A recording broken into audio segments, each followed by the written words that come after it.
more detailed fashion here. So if you look at the UK, look at the US, and look at Canada, we have the different visas opportunity that is tied related to tech or that is tech focused on this slide. So you want to take a picture or a screen grab of this and just look at it and do your various research on this visa route and ask yourself which one best suits my experience. So for example, in the UK, we have startup. For startup, we have innovator founders visa, right? For talent, we have the global talent visa. For work and employment base, we have the skilled workers route. For temporary or nomad visa, we have the international agreement or temporary work visas for the UK. We also have that again broken down for the US. For talent, we have the O1 individual with extraordinary ability visa.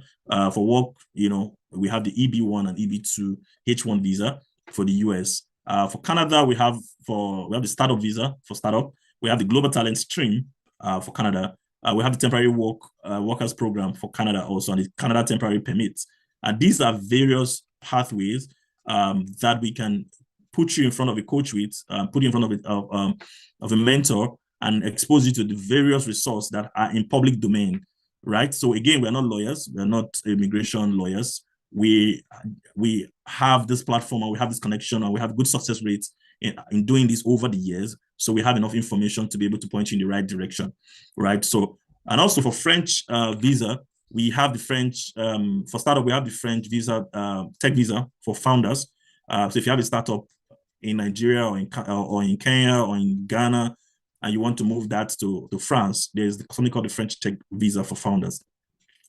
For talent, we have the French tech visas also for talent, right? So we have these various visa opportunities for people in tech that want to move across different geography. If you're in the UK, you want to move to US, of course, we have the O1 visa.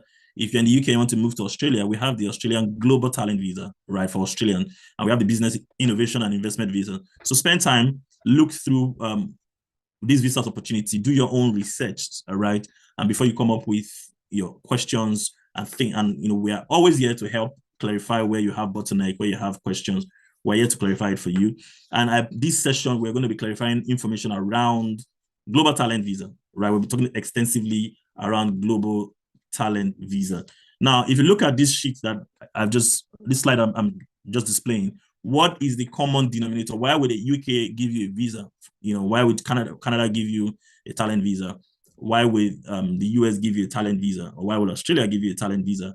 Is because the common denominator across this visa route is that you are globally attractive, right? If you are attractive, if your profile is attractive, if you have a CV that is attractive, if you have a resume or a business or a startup business that has the right numbers, right? They have the right projection. These companies will issue you visas to come into their ecosystem and be productive, right? So that is the common denominator. And that's what we're trying to achieve at Emigrate. That's why we have this platform. That's why we have this session every other month to be able to give you information that can position you rightly to becoming globally attractive.